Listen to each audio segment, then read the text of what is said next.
than she had when she first made the presentation in 2019. And Ruebecca is a lecturer in the LST team on the Mamelodi campus, and she's been there since 2016.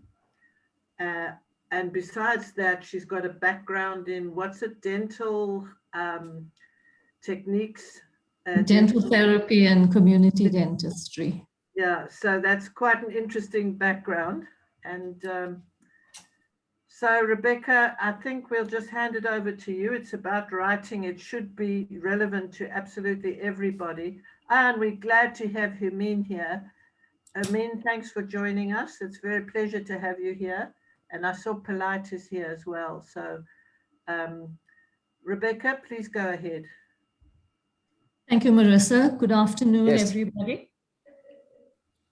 So the title of this paper was Students' Perception of a Process Approach in Academic Writing Instruction Designed for an Extended Curriculum Program. So I have the abstract on the first slide, but I don't think I'm going to read through the abstract because all the information here is contained in the rest of the slides. So as we know, students have different English and literacy competencies when they join us at university, and these influence their performance and success rates. And we know from many studies that language proficiency is an important facilitator of academic development, and academic writing ability contributes to success. And the low proficiency in English results in students not being equipped for language at tertiary level. In addition, for many students that join us at university, English is not a first language, and this presents additional challenges in the academic environment. For this reason, students in the academic or students in the extended curriculum program are obliged to enroll for a language and study skills module. And the module that we teach on our campus is LST, which is divided into first and second semester modules. LST 133 in the first semester, which focuses on referencing, grammar, reading, note-taking, time management, and building paragraphs. And LST 143 in the second semester focuses on writing different types of paragraphs. And in addition, we have a large group assignment in which the process approach to writing is followed. Unfortunately, with COVID and the lockdown, we've not been able to do this assignment in the manner that we've done previously. Nevertheless, this study was done in 2018. So hopefully we'll get back to this in the near future. So the purpose of that module is to improve language and study skills. Now, when teaching writing, there are many approaches to teaching writing, but all of them or most of them follow a step-by-step process. What is a process approach? So with the process approach, students approach writing by planning, drafting, and reviewing. Or indeed, this is the process that we follow with our module. And after these steps are followed, the students will revise their drafts to produce a final text. Why is this process approach to writing followed? So this gives students an opportunity to plan, to write, edit, and revise for content, organization, and grammar. This approach also motivates students and improves their confidence and attitude to writing, and furthermore develops reading and writing skills for tertiary education and the workplace. So the rationale for the study was to explore students' perceptions of the steps in a process approach to academic writing and to understand the reasons for their views. And why was it necessary to explore students' perceptions? So hopefully this would provide insight into students' views, their needs, and their preferences. This could also inform the design or redesign of teaching and learning activities and add to the body of knowledge on the impact of academic literacy in extended curriculum programs, because there is a paucity of information on the impact of these programs, or the impact of academic literacy in these programs. So this paper provides some background information on students and the process approach to academic writing, also provides context in which the writing intervention was delivered, and concludes with a discussion on the implications for continuing with this method of instruction.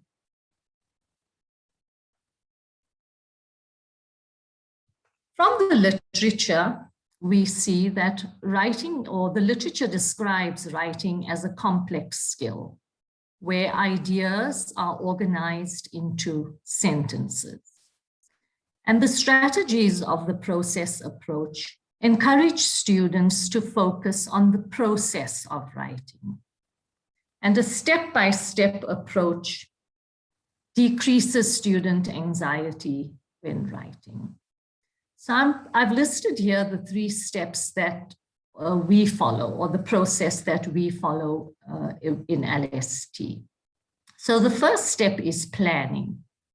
Planning involves brainstorming, planning, and preparing an outline for the writing, for the text. This would also involve or include background knowledge and research. And according to Graham in 2006, planning involves the organization and production of content. So the text or the article itself has lots of or many different authors' input and descriptions of a planning, but I've just included one for each of my steps. The second step is drafting. With drafting, the ideas are expressed in sentences and paragraphs. Students will then self-assess their drafts for content, organization, and grammar. And studies have shown that multiple drafts result in better essays. The third step that we follow is the reviewing step. This involves self-evaluation and editing. And for the purposes of this paper, I divided reviewing into 2 parts. So reviewing, having peers review a student's paper or student's assignment or text, and also students reviewing their peers' writing. This develops critical reading skills because students are obliged to critique their own and their peers' writing. And this is a classroom activity which is facilitated by lecturers, of course, when we are on campus. Lindstrom and Baker in 2009 found that giving feedback is often more valuable than receiving it.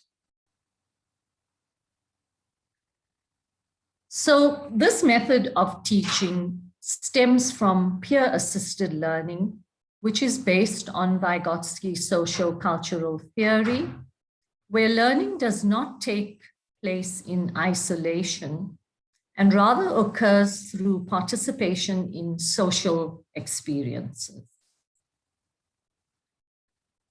This was a qualitative descriptive study involving a mixed methods approach to explore students' perceptions by means of focus group discussions and questionnaires. 11 students participated in the focus group discussions, and questionnaires were distributed to 75 students, and 61 completed questionnaires were returned.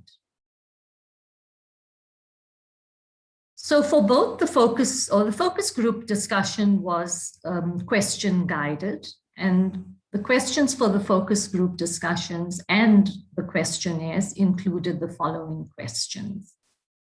Did planning and having an outline improve your academic writing? Is it useful to write a first and second draft before the final essay? The third question was, did having your peers assess your draft prove to be beneficial? And did you learn anything from assessing your peers' drafts? So in the focus group discussions, participants were allowed to express their thoughts freely. And in the questionnaires, students first chose a yes or no response and were then asked to elaborate on the reason for their choice. Data was collected at the end of the 2018 academic year. So the reason I did this at the end of the year was it gave students an opportunity to reflect on the writing process and also to develop a rapport with me so that during the focus group discussions, they were comfortable. And these focus group discussions and the questionnaires were also done outside of lecture times. The perceptions were then differentiated into positive and negative categories. Descriptive information was examined to isolate similar patterns, and thus content analysis was used to draw conclusions. So with the results, the table 1 is based on the responses from the questionnaire. And for planning, there were 60 positive responses and 1 negative response. As far as drafting was concerned, there were 58 positive responses, 2 negative. And with reviewing, there was a variation, but assessment of peer draft seemed to have more positive responses than the process of assessing a peer's, of having a peer assess the student's draft. Then these themes were identified from the responses. And I've written the themes appear in the first column, and then the comments from the students that support those themes. So insofar as structure of the written text is concerned, students felt that having a draft served as a skeleton or map for their writing. It helped with flow and format and act as a building block. The 2 negative responses were from a student who said she preferred to be spontaneous, and 1 student said, I prefer to write as I go along. With the quality of grammar, having a plan and having a draft helped with grammar, the use of words and paraphrasing. It highlighted errors, and students said they learned sentence structure when reading the work of others. With the quality of content, having a plan helped with research or identifying what needed to be researched, helped them to stay on track and thereby improved content. They also said reading the work of their peers helped to understand the topic better, and they often learned from the ideas of others. There were also effective outcomes. So the fact that they learned from reading better quality work, learned new ways to present my work was one of the statements. One student said, I learned that some peers' grammar is as bad as mine, not to repeat errors that were observed in other writing. And I found this quite useful or telling.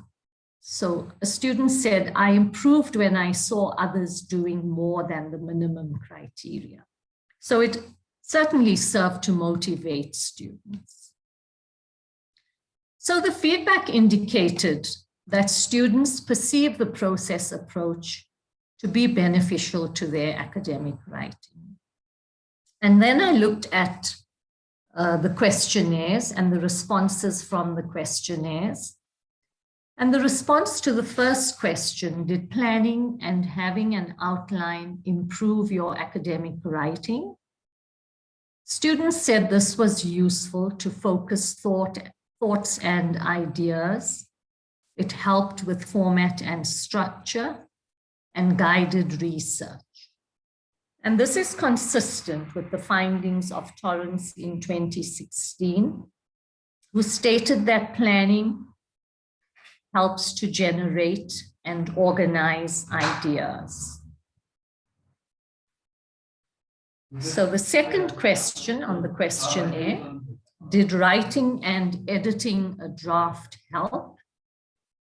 Students said this provided an opportunity to identify errors. It enabled the use of academic conventions and improved marks. And so this is consistent with Matsuda in 2003, who said that multiple drafts resulted in better essays.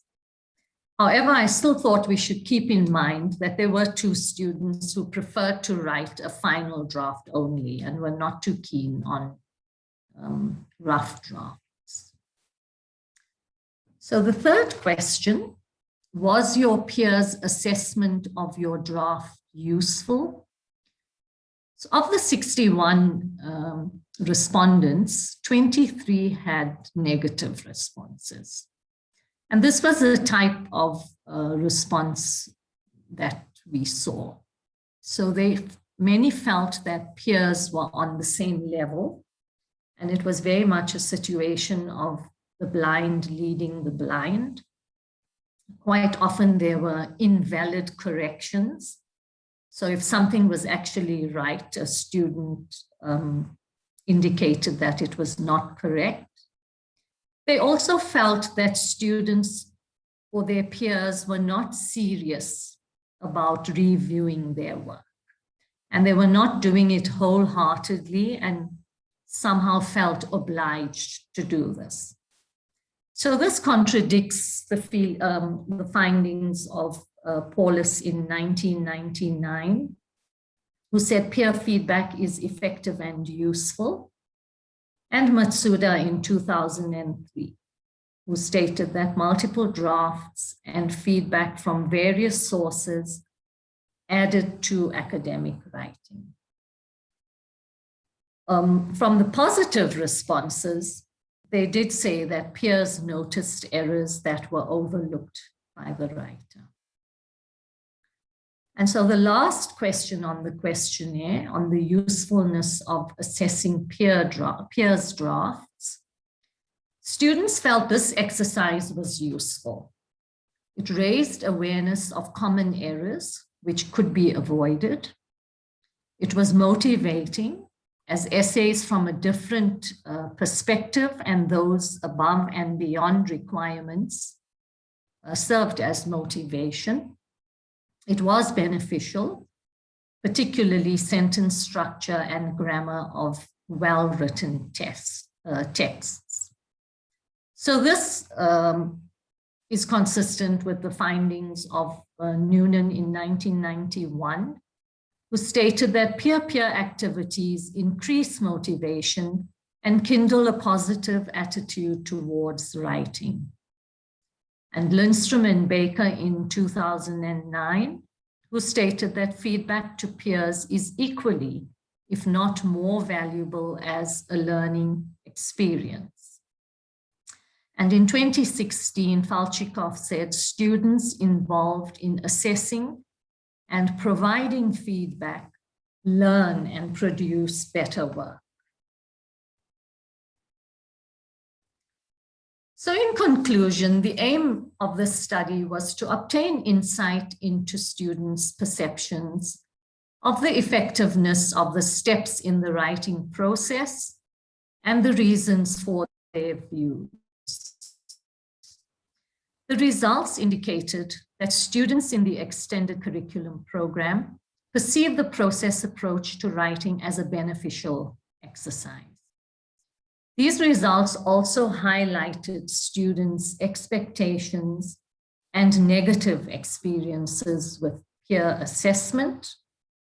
Nevertheless, the results are still encouraging, as there is an impact on effective outcomes such as confidence and commitment. So in conclusion, this method of instruction should continue, and students should be encouraged to engage in this process. So the limitations to this study is that the data was obtained from a small, conveniently selected sample. Despite this, it could be a starting point for a larger study. The cohort is representative, or was representative, of the student population, and hopefully this adds to the body of knowledge. Recommendations as a result of this study: pedagogical practice should ensure that students are equipped with skills for their role as peer reviewers. They should be motivated to critically review and evaluate the work of peers, and they should be encouraged to provide constructive feedback that will benefit the writers. And then I have a list of the references. Thank you. That sums up the study. Thank you very much, Ruebecca, for the very interesting presentation. I can see people are applauding, and you've left us a lot of discussion, which I think is very nice. So I had noted a couple of questions myself, but I think I'll open up to the audience to raise their hands. Everybody's busy clapping still, so let's give them a chance to do that. If you want to, either you can put something in the chat box, or you can raise your hand. Some of you might not be that familiar with Zoom, because I think we've just started using it at UP. Please do whatever is more comfortable for you to do, and just raise your questions.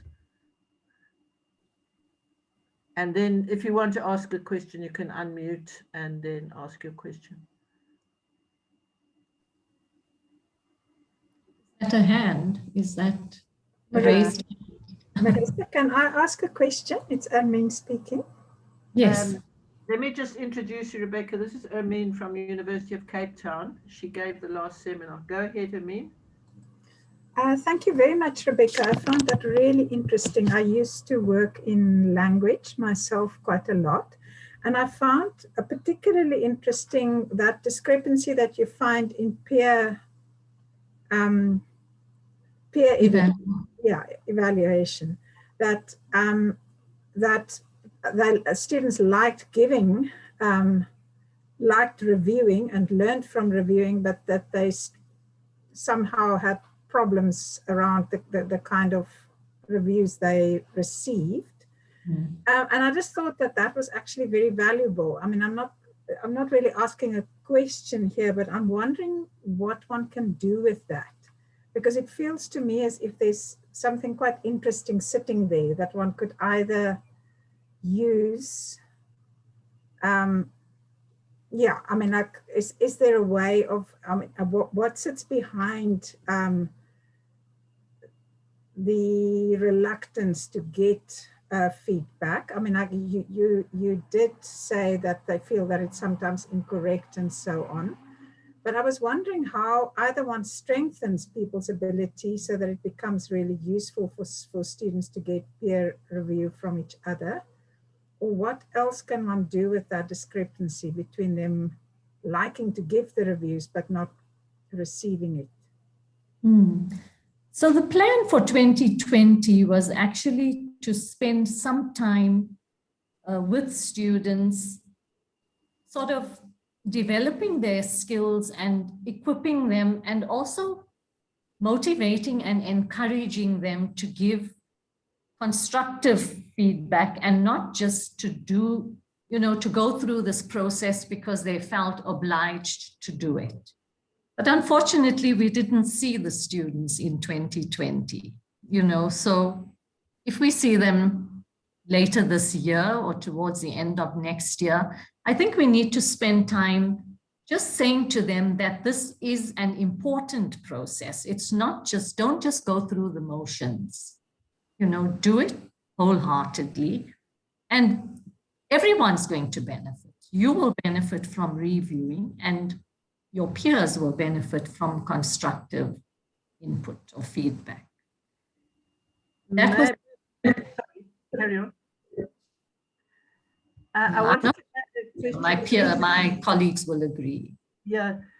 Is there some kind of a sort of almost, I don't mean a rubric, but some guiding questions that you can ask people when they're reviewing the writing to answer and pick out things like that? That was my first question. And my second one was, is there no way that we can do this online?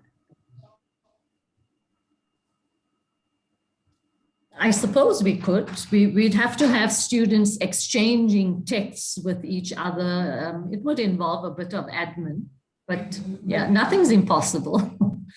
It could be done. It's quite a nice way to get them to engage, especially because they could even do it on WhatsApp if they prefer to go offline and do it just with each other. And you could even give them some sort of comfort zone to choose somebody maybe they knew, or it might be a way of getting them to introduce themselves to each other. Because I'm thinking that they probably don't get much social interaction between each other now that they're all learning online. Although it's heartening to see during those Blackboard Collaborate sessions, I'm not sure everyone finds this, but if one student makes a comment that's, humorous, and then we have all these emojis and the laughing face, and so they do interact with each other, albeit virtually. No, that's very nice. Anybody else got a question? Thanks, Amin, for that question. Yes, I just wanted to come, it's Marguerite here, also with the LSC unit.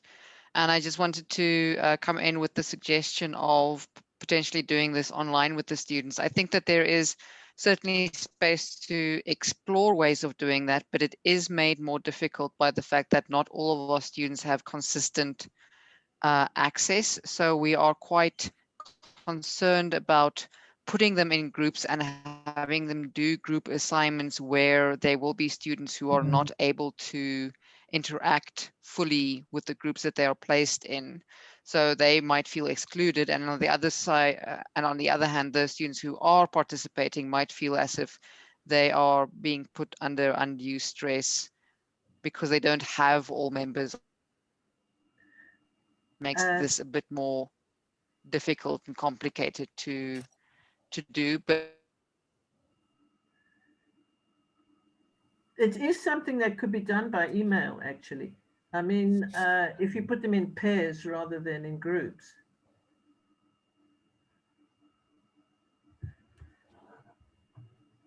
Or WhatsApp, I guess. Yeah. Okay. Yeah, and I mean, there are constraints, but it is interesting to apply one's mind to possibilities. Anybody else got a question or a comment or something they'd like to add? More a comment from my side. My name is Alan Muller. I'm also with the LST unit. I'm just thinking about what Marguerite said about the limitations that students might have to access of, the internet.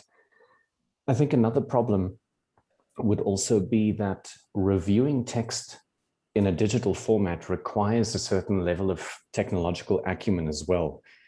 And I think we've seen now with COVID and remote working and all that, how many of the students at UP don't have really acceptable levels of computer literacy. Using things like the track changes function on Microsoft Word, for example, or maybe even having to teach them to use the markup tools on Turnitin or something like that. I think it goes far deeper than simply access to the internet. So I think there would have to be a lot of creative thinking about how we could have students engage with text in a way that is productive despite their technological shortcomings. Yeah, don't you think it's important for them to learn to use the track changes? Indeed, it is extremely important. However, who's going to do that, especially within our ECP? I think that students struggle simply to use Microsoft Word, never mind to use an involved functionality like track changes. Okay, I mean, Alan, you are near to what I could call you're near to the coalface, so I think you've got a more realistic idea of the student abilities. But Martina has a question there. Some students seem to have above average mathematical skills, but their language abilities constrain them to ECP. Can you say something about this topic? That's from Martina. Would you like to answer that, Ruebecca? That is true. It's true that students are not able to write what they want to say, although they may be very good with maths and stats and accounting modules. And indeed, this is why they are in these extended curriculum programs. And we just hope that with the language, with the LST module, they will be able to express themselves better in other modules, because it is a limitation. No, thank you for that. Muniwang, were you wanting to ask a question? I saw you sort of flash in for a minute. No, Marisa, I couldn't log in, so I was only coming in. Sorry. Okay, no problem. Thank you.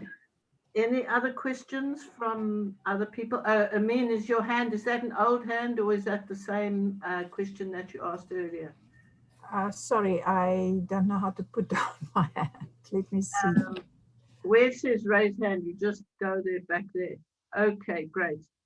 I had a question actually. And that was about the process of writing this article, Ruebecca, because you went to the conference in 2019 and you presented and people said it was a very good presentation.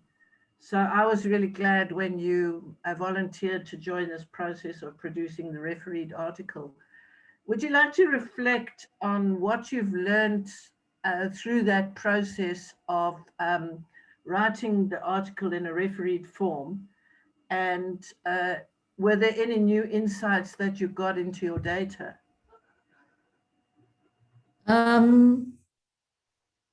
Yes, between you and Fred, you got me to look at the data from other angles. I also then reorganized the structure of the original study. It was basically the same information, but I think it just became it was more logical. And I think it improved the way I then could present it. I'm just one of those people who likes logic, and I like step-by-step things. I like doing things step by step, whether it's writing or anything else. So this just helped me to follow a step-by-step process. And with each time I got more feedback, I felt I was getting more organized in my own mind, as well as in producing the text. Well, we look forward to your next article. Thank you to both of you. And just a curiosity, you referenced Torrance 2016. Is that the same Torrance who designed a creativity test? I don't know. I cannot answer that. I was involved in a creativity study, and there's apparently a well-known test for creativity, and it's also Torrance. I wondered if it was the same person. I cannot answer that one. Just a by the way question. Any other questions from the audience?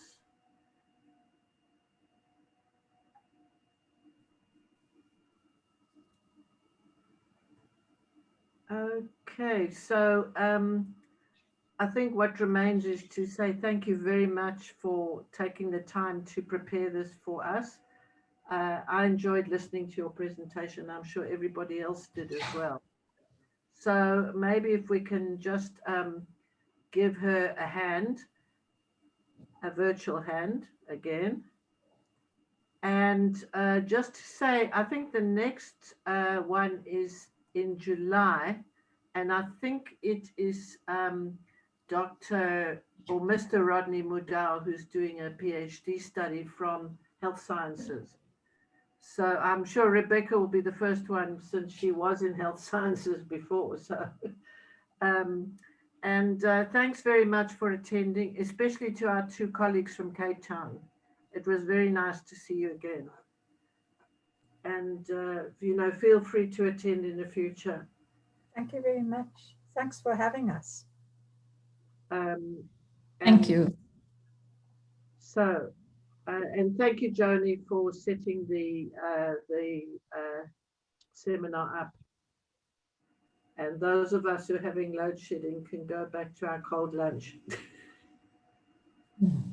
Thank you, everybody, for making the time to attend, particularly my colleagues for the moral support. Yeah, that meant a lot. Yeah. I know the LST team is quite tight, and that's very... Okay, thank you very much, everybody, and see you next time.